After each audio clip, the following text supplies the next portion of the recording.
Hello and welcome back to the Skipper's View podcast, episode 208. My name is Hagen. That's Brett. Brought to you guys by Chinook Seedery. Use the code Skipper's View for 10% discount. Great seeds. Love every single flavor. Go get some for yourself. You'll enjoy them. I haven't met anyone that doesn't like them. And also, too, Dean's dropping a new analytics, so go check out the blog on the website on Skipper's View to check that out. Read all about it. It's a very cool stat, new analytics that he's making. For sure, check that out. It's a great blog as well. Let's dive into this here. Obviously, we got the title, the Yankees are getting hot here, and they are getting hot here. I mean, they just tied a franchise record with 9 home runs in a single game versus Tampa Bay the other day, which, funny enough, they also did that earlier this year against the Milwaukee Brewers, the first series of the season this year, which is a great sign for the Yankees. Obviously, they're 8-2 in their last 10. You know, I know, everybody knows it, that since June 13th, before this little run here, they were one of the worst teams in all of baseball. I mean, the New York teams as a whole were just playing awful baseball. The base running, the defense, the pitching, the hitting, they just were not a good baseball team. I believe the Yankees were the 4th or 5th worst team since June 13th before they started this run. So it's good to see the Yankees getting hot now. I mean, the pitching's been a lot better. The hitting, especially the hitting, has been, obviously, they just hit 9 home runs in a single game. And obviously, it helps a lot, too. And I don't think it's crazy that this happened right when Aaron Judge comes back as well. Yeah, Yankees are on a burner. It's awesome to see because, every Yankee fan and their mother declared this team dead last week.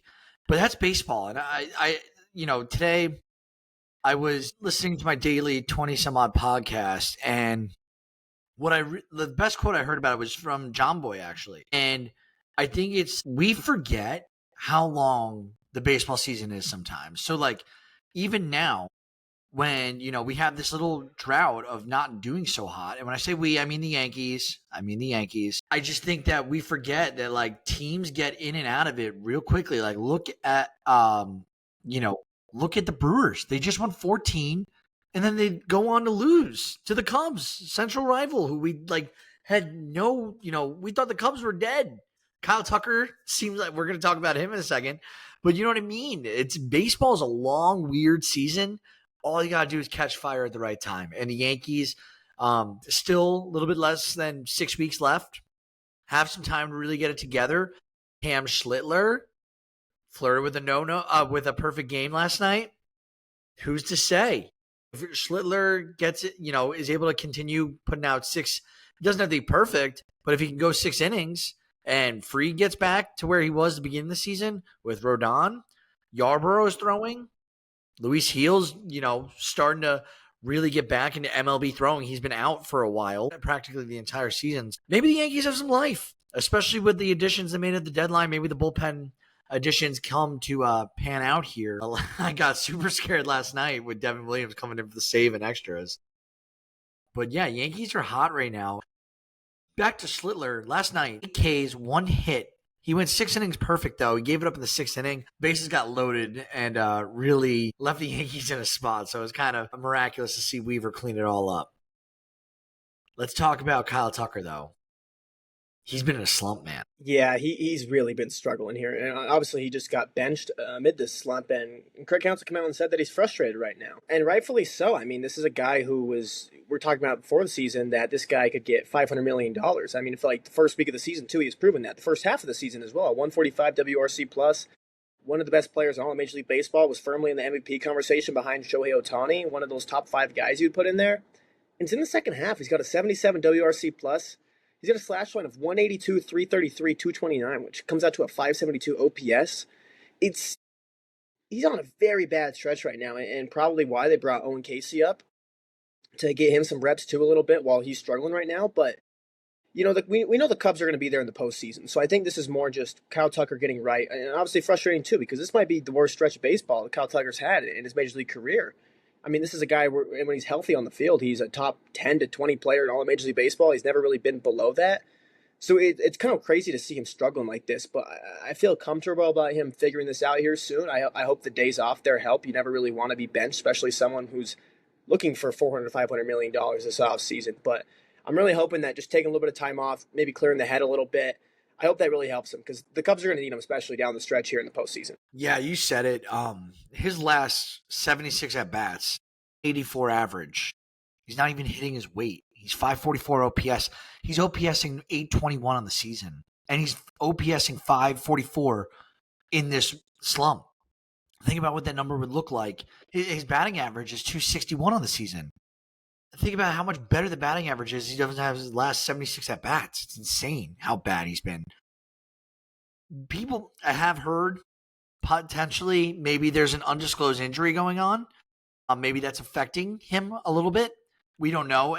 That's very hearsay. That was rumor talk. That's not like a thing, but just something to look out for. Like, who knows? Sometimes maybe he tweaks something and it's not worth an IL stint. It's not worth causing a big stir, but maybe he's not feeling right now is what I'm getting at. I would tend to agree there too. There could be something that there's underlying that he's played through. Obviously, he's had his injury history in the past, a lot of fluke stuff there. So it could just be someone that is just trying to stay out there, be healthy every single day, and maybe that's another reason why he got benched, and that maybe that isn't in the public. So we don't really know, but hopefully the best is coming here for Cal Tucker because we know he's one of the best players in the whole world. Absolutely.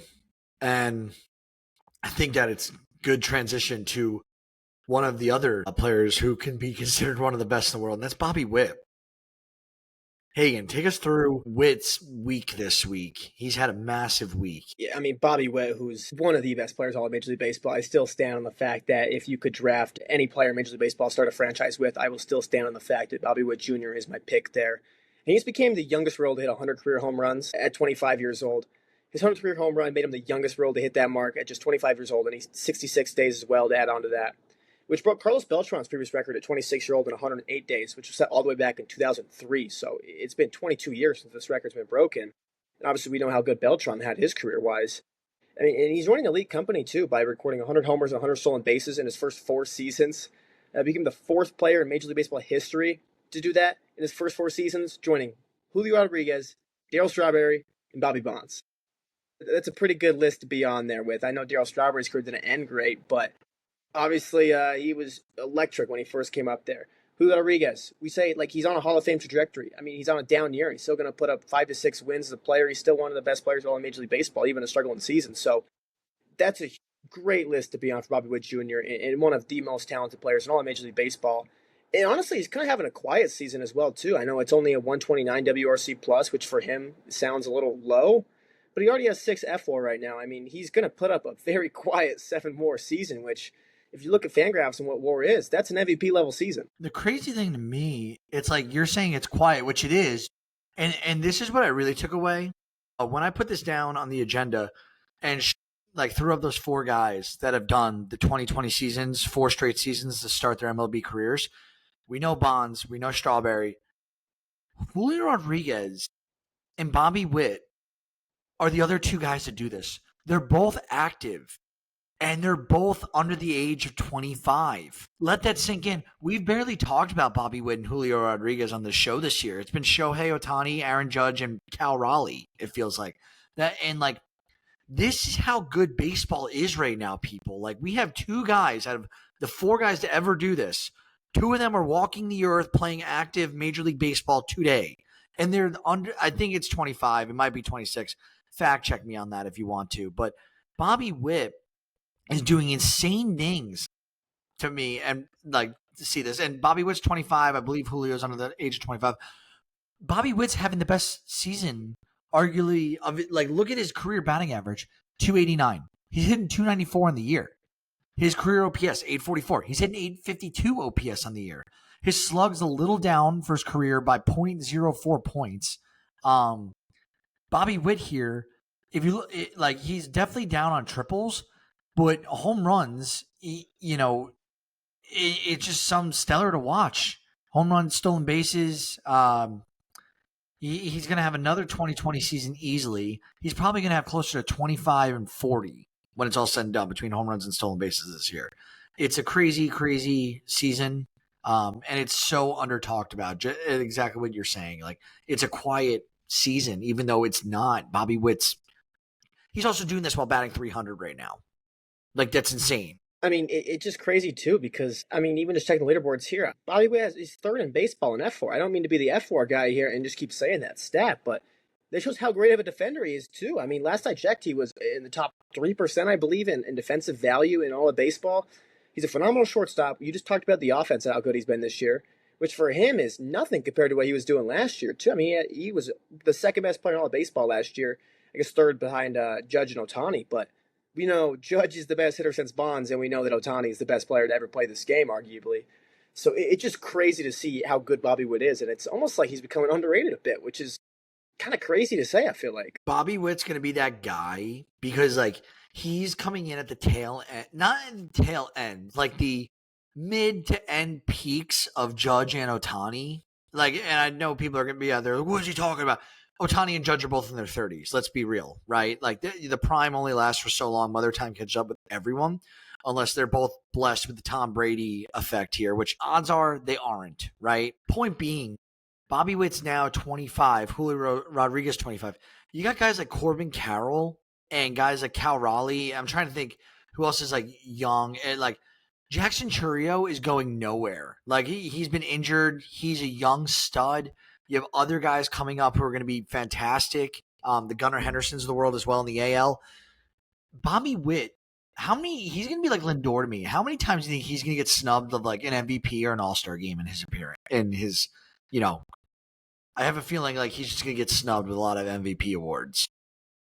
I mean, it's just hard because I mean, as long as Judge is keeping up this pace, it's really hard to win over Aaron Judge unless there becomes voter fatigue in baseball, which we really haven't seen too much recently in history. But it's kind of hard too because we saw how good he was last year, and obviously Aaron Judge is doing in stuff we have not seen in 25 years. And like you said, I like that Lindor comparison too because if you just look last year, Judge and Ohtani were pretty clearly the MVPs back there, but you look and it's like Bobby Witt and Lindor had phenomenal seasons that any other year that's pretty much winning an MVP for him. And Bobby, it's just crazy. That shows how good and how talented Major League Baseball is at this point. And to your point as well, too. I mean, he's 25 years old.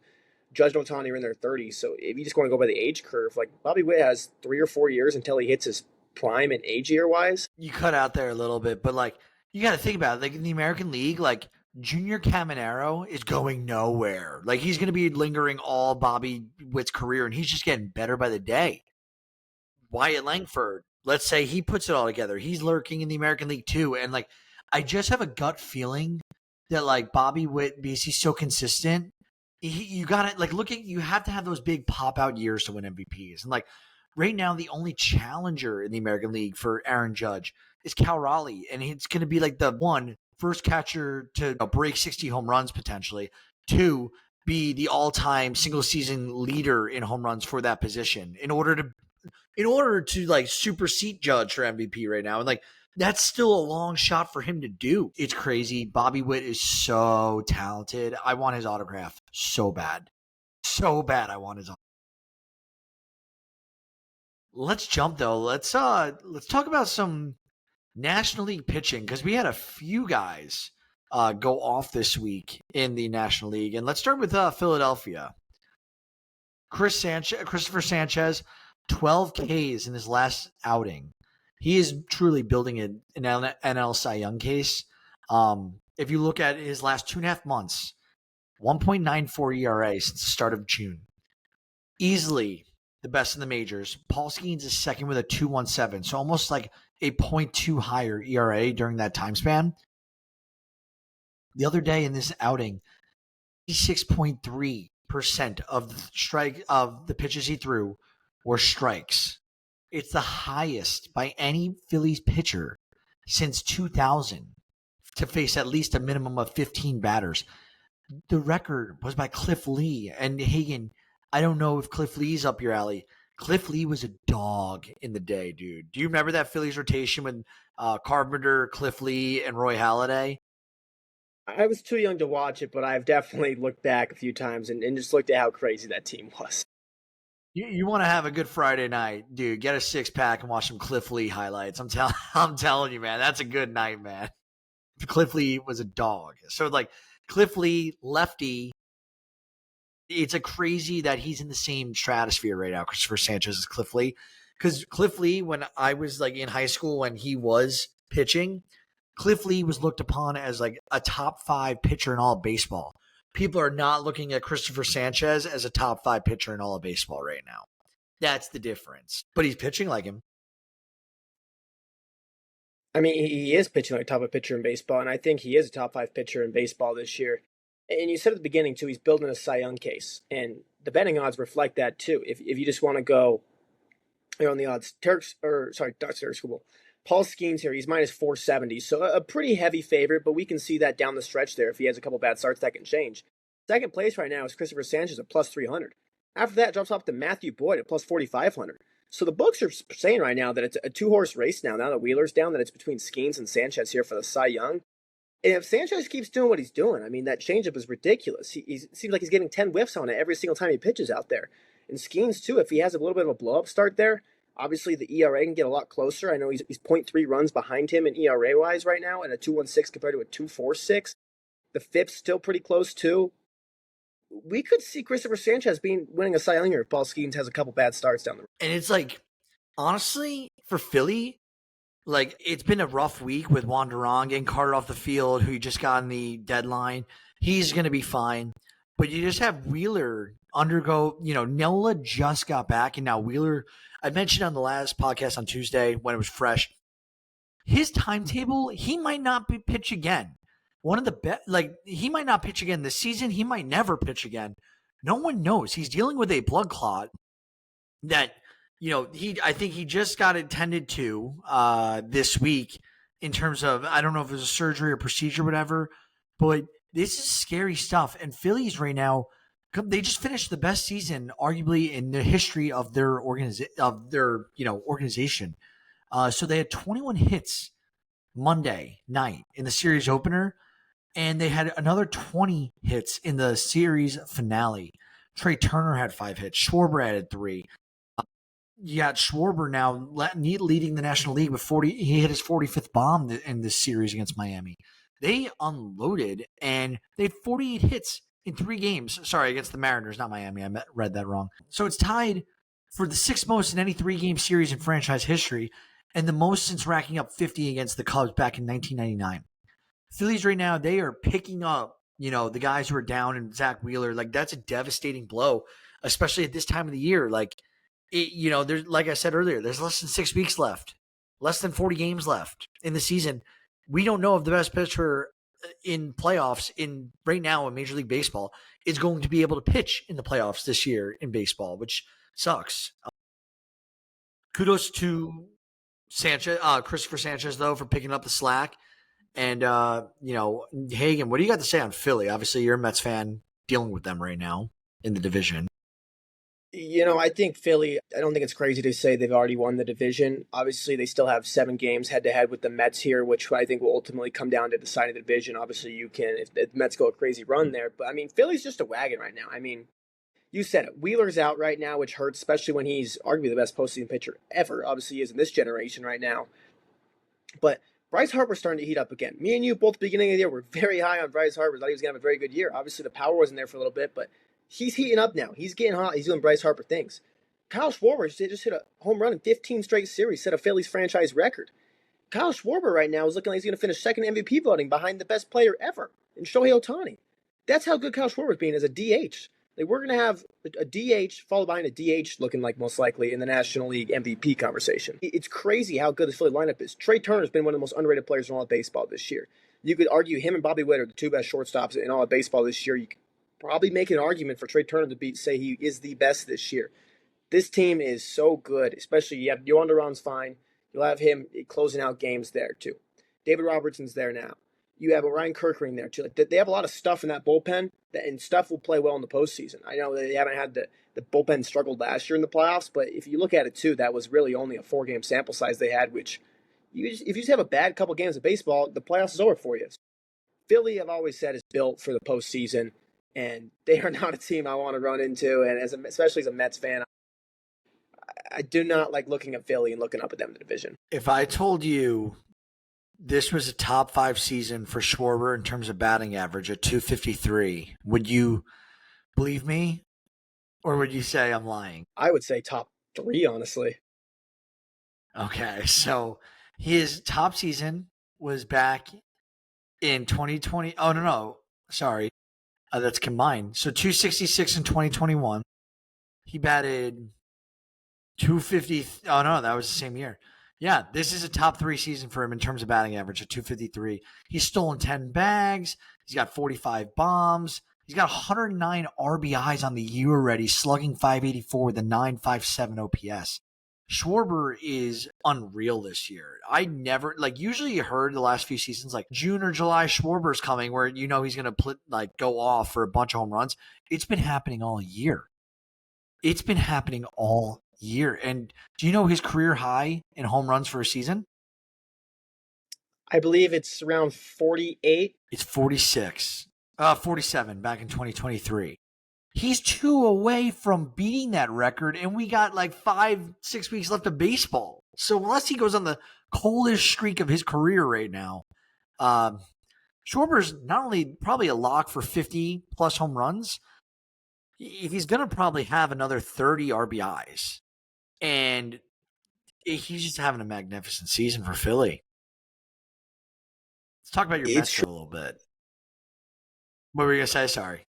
I was just saying, it's absolutely crazy what he's doing right now, especially where, I mean, I haven't looked at the numbers historically, but this has got to go down as one of the greatest DH seasons of all time. Absolutely. Let's talk about your Mets, because David Peterson threw himself a gem this week. Did you get to tune into that start? That was actually the one game of this series that I actually missed, which I was a little pissed off about just because David Peterson has kind of became the horse of that rotation for him. Obviously, that was the 5th time this season that a Mets pitcher has pitched into the 8th inning. David Peterson has been the only one to do that. He's all 5 times the one that does that. There's 12 times Mets starters pitched into the 7th inning this year. 8 of those are David Peterson. It's insane what this guy's doing. Like last year, it was Sean Manaea that was carrying him down the stretch, being the workhorse, where he was going 7-8 innings every single time out there. This year, it's David Peterson. He went through a little blip for a few starts, but now that he's back, he's dealing. I mean, he almost threw like a complete game shutout there. He lost a little bit on a 1st and 3rd with 1 out, but it's awesome. Obviously, the Mets pitching staff has been brutal, to say the least, since June. Obviously, being they're last in innings since June 13th. They're one of the worst in ERA. No pitcher. I mean, since I believe June 3rd, David Peterson is the only Mets pitcher to pitch into the 6th inning. It's absurd what he's doing compared to the rest of the staff, and you need someone in this, especially when you can't last that long in a season if your starters are giving you 5 innings every single day. I don't care how good your bullpen is. They're going to get fatigued, and we've seen it with this Mets bullpen now. We talked about it being the 2nd or 3rd best bullpen in all of baseball since the deadline. They've struggled because the Mets starting pitching can't give anything for them. They can't go into the 6th inning. They can't go into the 7th inning for him.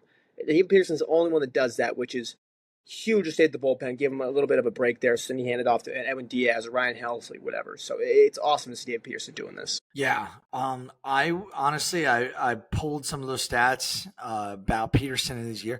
5 times a Mets starter's done this. 5 times it's been Peterson. That is called carrying the team on your back, especially when you've had injuries to the bullpen, to the rotation. Correct me wrong. How much time has Senga missed? How much time has Sean Manaea missed this year? Right, like a ton of starts between the two of them.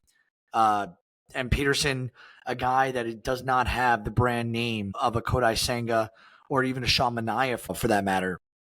I would say David Peterson, amongst like baseball amateur fans, has the least popular name. You know what I mean? Like more people would be able to say Sean Manaea or Senga is an MLB pitcher.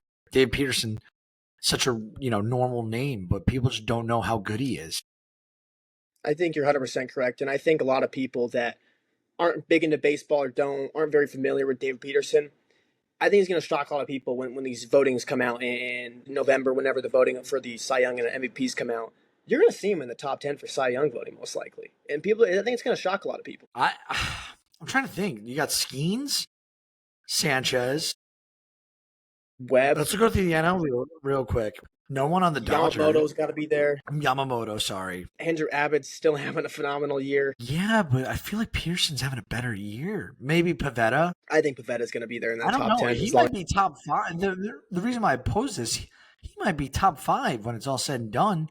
If you look at innings pitched this year, Peterson right now, he's top 15 in innings pitched, and his whip compared to, his people who qualify here, trying to find it real quick. He is also top 15. So he's not giving up lots of walks and hits. I don't know. We'll see. I'm curious to see because this has American League mixed in as well. Oh, no.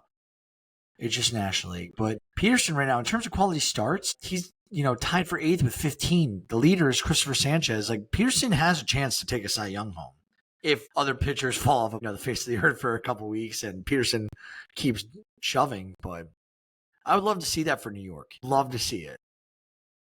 I mean, I think at this point, anyone will just take a top 10 to a 15 just for how atrocious this pitching has been for 2.5 months now. Yeah.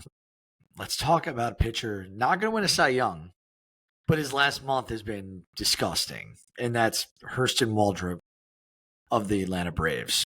So he's had a .73 ERA in August. His last 4 starts, he has 4 wins and 3 quality starts.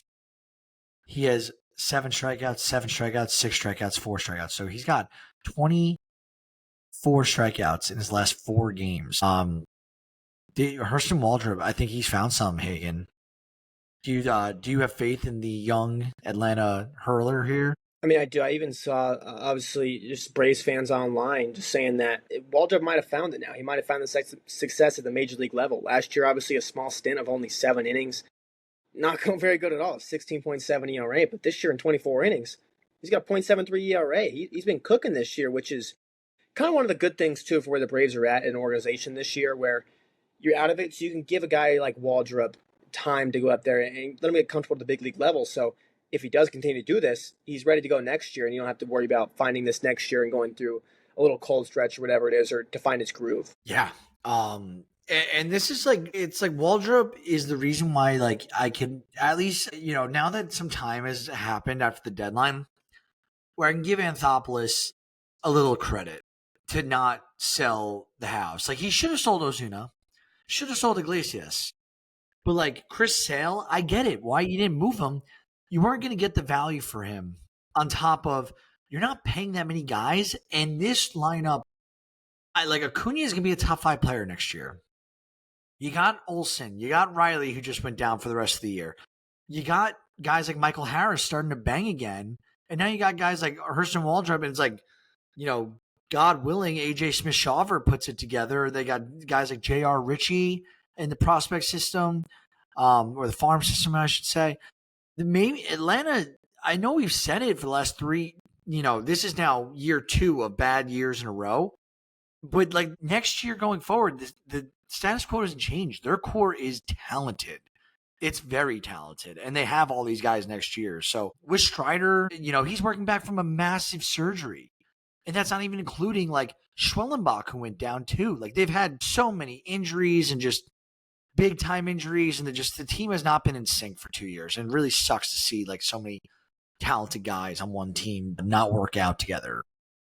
And I'll go out and say, unless you're a Mets fan, even as a Mets fan, I can agree that the Atlanta Braves are very talented. I was very high on them this year. I have a bet for the Braves to have won the division and the Mets to have taken 3rd place.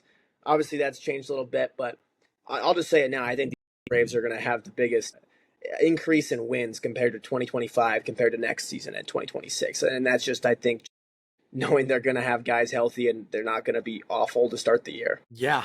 That was a bad bet. I'm sorry. Let's talk about Toronto. Then we're going to talk about Pittsburgh.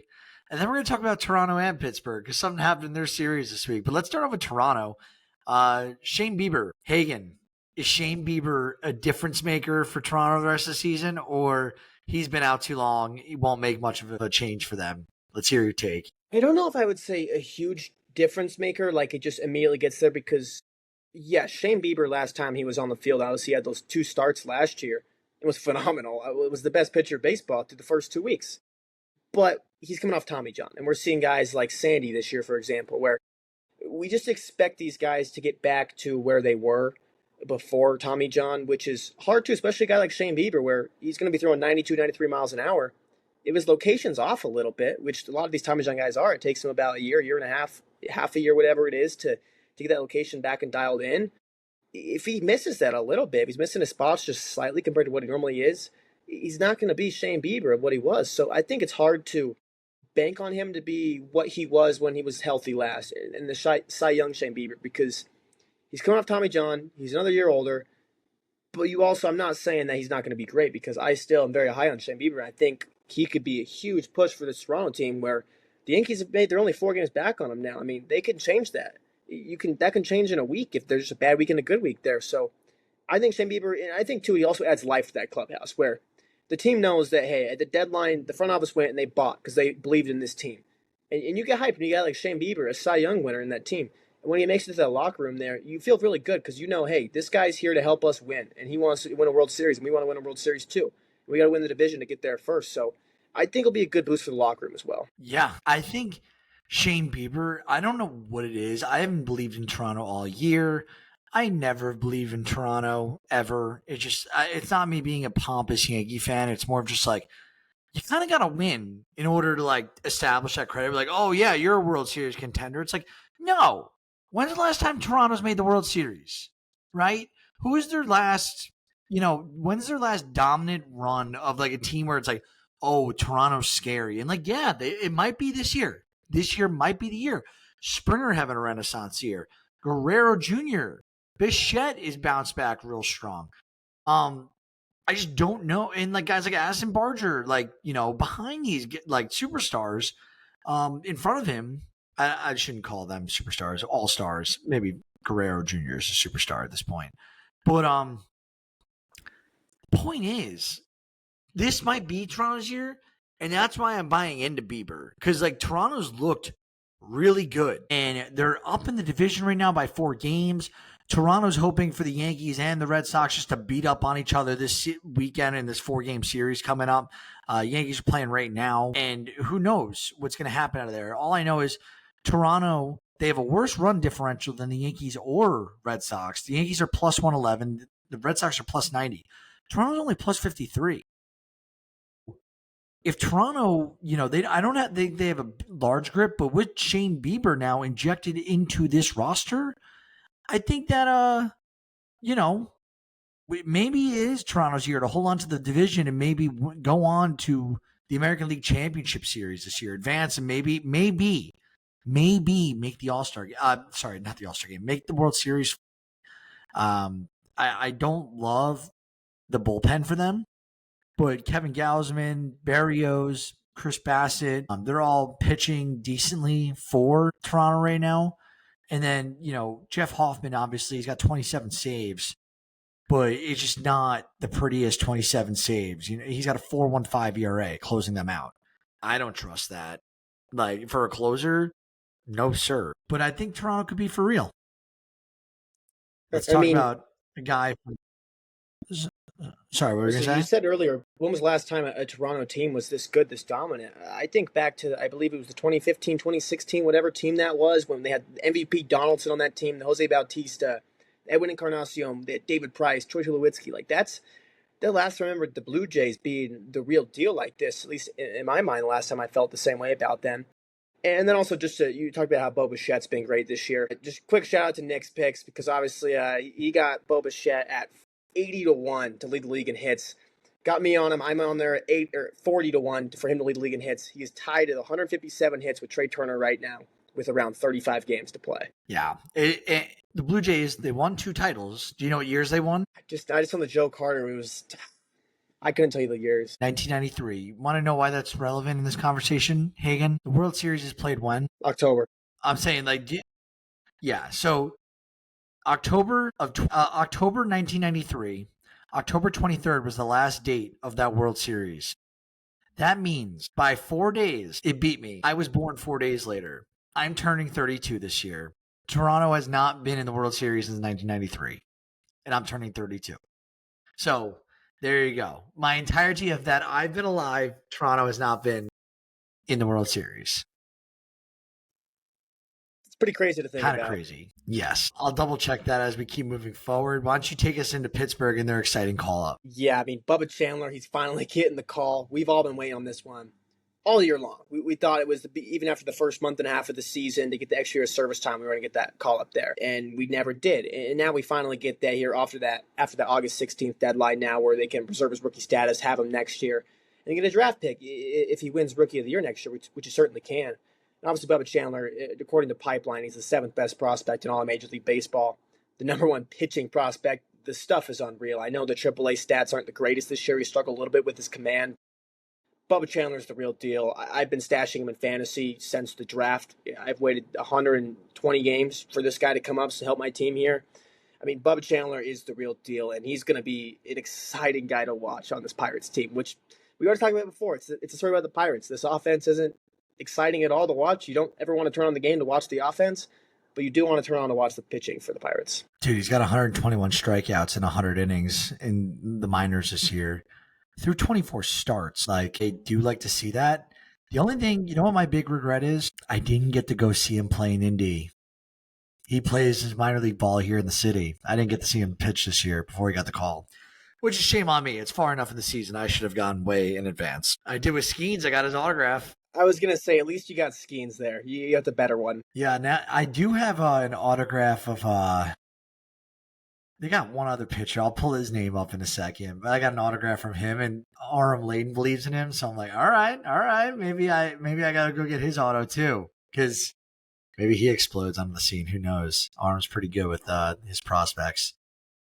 Let's talk about Pittsburgh, Toronto, though. Did you see this debacle? Oh my gosh, debacle between Tommy Pham and Tyler Heineman? I did, and it seems like and I love Tommy Pham. I am a big Tommy Pham truther out there, but it seems like we get one of these from Tommy Pham every year now. Yeah, Pham's always, and he loves his altercations. Like, no one loves a good, verbal altercation like Tommy Pham. So what happened here was Tommy Pham, essentially, he got chippy with the catcher. He complained that the umpire's call on the pitch was clearly out of the zone, and he didn't like that how Heineman barked at him. He called it disrespectful not only to the umpire but the hitter as well. And this was Heineman. And then Pham said, "F him." He's pretty blunt about it. And Tommy Pham does not seem to like Tyler Heineman too much. But it was just your typical. Like you said, we're good for this once every 3 months. It seems like with Tommy Pham at this point of just getting in some sort of chippy altercation, and that's fine. He's he's a competitor. He's a competitor. I think competitor is probably the best way to put it. Is this guy is a true competitor. Obviously, if you're not familiar with his background, you should look into that a little bit. But this is also a guy too. Like he said it there in his post-game media conference after this. He's saying there's a reason I train in the off season. The reason I box in the off season. He's like, don't F with me. Yeah, like Tommy Pham's a guy that I'm not messing with. And as you said right at the deadline a couple weeks ago, Tommy Pham should have been moved. He should have been moved. There's not any playoff contending team that can't use a Tommy Pham platooning somewhere in their lineup. He'll fight for you. He is a boy's boy. I think that this guy, if he's in your corner, he's a good person to have standing in your. By the way, the pitcher is Xander Muth. He's in their single. Do you know Xander Muth? Yeah, he's single A, 6'6", 205. He's 20 years old. I have his auto. He's right now. He's got he's got a 6.580 ERA through 12 starts this year. Not great. I just want to add on quick, just Tommy Pham. I know there's been a lot of Tommy Pham discourse out here, and I'm not trying to defend him by any means here, but Tommy Pham is a great guy for the players and the Players Association as well, obviously, especially with the young guys. He does a good job trying to educate these young guys on their contract manipulation stuff that happens to them. And just kind of being a big leaguer, too. I think he does a really good job in educating these young guys and helping get acclimated to the big leagues and kind of understand how do you stay in this game for a long time. How do you make sure you're set up after this game so you're set for life? And if you're not set for life and you don't make it to that 10-year service time, whatever it is, then how do you set yourself up to be good financially and good in a good spot after you get out of baseball? So I do like how Tommy Pham does that. Yeah. And finally, we've had a little anger management in baseball this week because this is probably the last big talking point I want to get into with. Dude, if anyone hasn't been paying attention, Seattle Mariners outfielder, he's right now in the minor leagues, Victor Robles, he's suspended for 10 games for throwing a bat at a pitcher. I can pull up the video if you want. I don't think it does it doesn't do it justice for what the significance is. Like, you threw a bat at an opponent for playing a game. And for anyone who doesn't know the background, so he's been hit 5 times in 15 at bats. So he's trying to rehab, trying to get back up to the majors. And he quote unquote, he said he reacted in a way he's not proud of. Of course he's not. He threw a freaking bat at someone. Only a madman does that. Hagen, since 2005, when he joined, the Mariners last year from Washington, and he slashed 328, 393, and 467. He's had 4 bombs, 26 RBIs, 30 stolen bases in those 77 games. what do you do if you're the commissioner? Because we've seen remember, you're probably too young for this too. Remember when Roger Clemens threw a bat at Mike Piazza? I know you're a Mets fan. Do you recall that was an insane play when that happened? It's super dangerous. It's literally assault with a deadly weapon. That's what I was gonna say. Is it's not even like this is just a baseball thing on the line. Because let's say, like worst case, obviously we know what happened and he didn't hit him. But if you hit a dude with the bat, he could sue you and you could get legal charges against that. I mean, I was really curious to see what his suspension would be, just because how I honestly thought 10 games was pretty light for throwing a bat at somebody. I mean, that's 10 games, 12, 11 games he's really going to miss, which I guess about a third of the season left, which it plays a lot. But you think throwing a bat at someone for 10 games, I mean, isn't the sticky stuff substance 10 game suspension too? I mean, so if you get caught using sticky stuff on your hands, it's the same as if you throw a bat at the player. I think that's a little crazy. Think about this: if you get caught using PEDs, and Noel V. Marte, the Reds' third baseman, just got caught with this earlier this year. He served an 80-game suspension, or 82, whatever it was, half the season. Dude, he cheated. You're attacking someone with a weapon that could cause a fatality. Like if you hit him in the head, they're not looking. I know people that's exaggerated. It's not. It is not. If a bat hits you in the head on accident, it doesn't have to be thrown at 90 miles an hour to kill you. I think that this goes forward. Like you should be suspended the rest of the season. I don't know how to police this, because what's the difference if you throw a bat in May compared to throwing a bat now, right? The sentence is way shorter, but maybe a full baseball calendar year, you're suspended for 162 games, at the major league level or whatever it is. And people could say that's harsh. That is just so over the top, unnecessary. It's not a good look. It's an anger issue. And I understand that the pitcher, by the way, I don't know if you heard this about it, Joey Estes, who threw the pitch, supposedly that's his third time plunking Robles in his career. So it's a lot of familiarity with hitting him, but it's it's not on purpose. I don't think it's on purpose. Why would Joey Estes, of all people, one guy who plays for the Athletics, be plunking Victor Robles? I don't understand that. A guy who's struggled in the major leagues and he's trying to get back to the major leagues, so he's going to purposely hit somebody in a AAA game that, in all honesty, means nothing for what his goal is to make it back to the major leagues. And I just think it's crazy, too, because then I wonder, if you actually hit him with the bat, what would the suspension be then? Because it's still going to be 10? Because now I think, too, if I'm a player, I'm not saying I'd be one of the dudes to be throwing a bat at the dude, but you kind of realize that I bet there's been a lot of times that people want to throw the bat at the pitcher when they get hit with the pitch. Yeah, you realize I'm only out for a week and a half. I really want to do it. That obviously comes with a fine, too, but you're not going to be out for that long because they kind of just set the bar there that if someone else does this, it's going to be 10 games. Dude, he went to the dugout, through the bucket full of sunflower seeds, which some sort of janitorial manager, field operations guy has got to clean up. It's for you, Victor Robles. I know you were heated, but it's I loved, before the whole cheating thing, I loved Roger Clemens. Him throwing that bat at Mike Piazza really made me evaluate what I think about Roger Clemens, because it's not the same. I don't respect him the way I used to respect Roger Clemens. It's just such a dirty move. Throwing a bat at someone, it's literally insane to think about. If you went to take a bat, people defend their homes from home intruders with bats, not against someone they're playing a sport with. To put it in perspective, you know what I'm saying? If someone breaks my house, I'm taking the bat out. If it was you would probably take one of your lacrosse sticks and use that instead. But I think your point, the bat would definitely be one of the worst things for. It could be. The lacrosse sticks are right next to the bed. So let's talk about some news and injuries. Hey, you want to run us down the first few, and then I'll jump in? Yeah, Vladimir Guerrero Jr., he considered day-to-day with hamstring inflammation. Underwent MRI, luckily revealed there was no structural damage, so he should be back here by the end of the week, hopefully. And Aaron Judge, he's unlikely to throw again normally in 2025, the Yankees manager Aaron Boone said.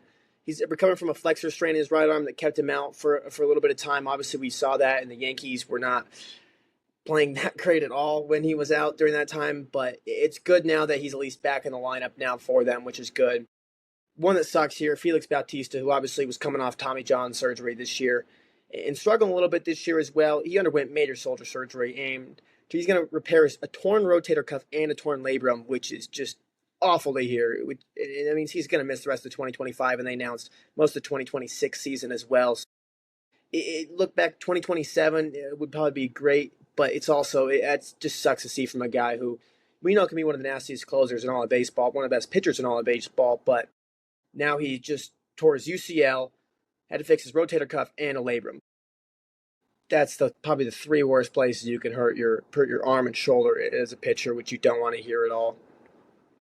Shohei Ohtani, he exited with a right thigh contusion. Expect to be in the lineup tomorrow. Obviously shouldn't be anything too big for him. Brendan Donovan, he was placed on the 10-day IL with a strained left groin, which sucks for a Cardinals team that's still fighting for a postseason spot. I believe around 4 or 5 games out right now. With the struggling Mets team and the Reds team just there too, I mean, they could still go on a run, so that hurts them a little bit. And speaking of the Mets too, Francisco Alvarez, he was just placed on the 10-day IL with the right thumb UCL sprain. Could be season ending, but they announced that he will be evaluated in a couple of weeks to decide if he can return to play due to pain.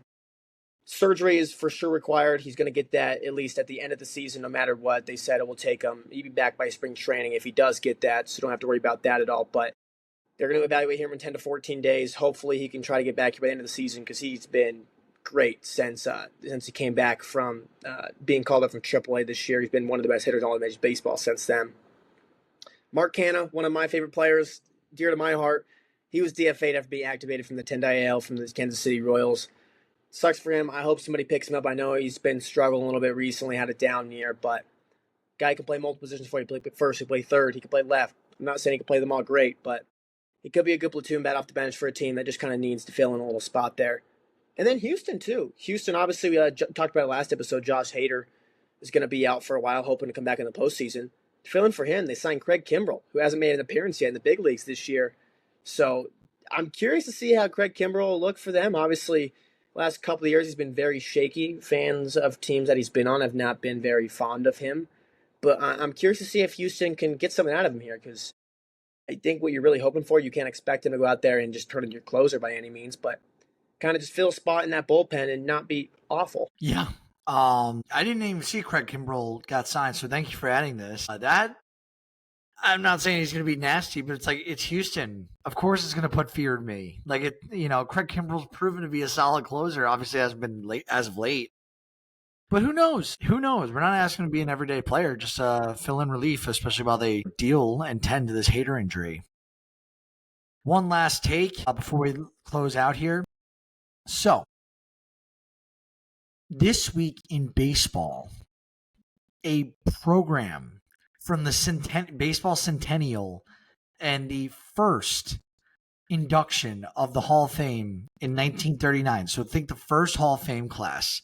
I don't know if everyone out there understands, and I got it right here, who, is in the first Hall of Fame class. We're talking Ty Cobb, Walter Johnson, Christy Mathewson, Babe Ruth, Honus Wagner. These are the biggest names in baseball history, some of these guys. And, it was insane. So a program from that, day was signed by all these guys. So this is similar to, were we talking about this, or I was talking about it with, here, I'll come back to that conversation about Brady. I do have a Brady autograph story, but look at this thing that I'm showing. So Darren Ravel put this out. Look at these autographs on their pictures, and Ty Cobb signed twice.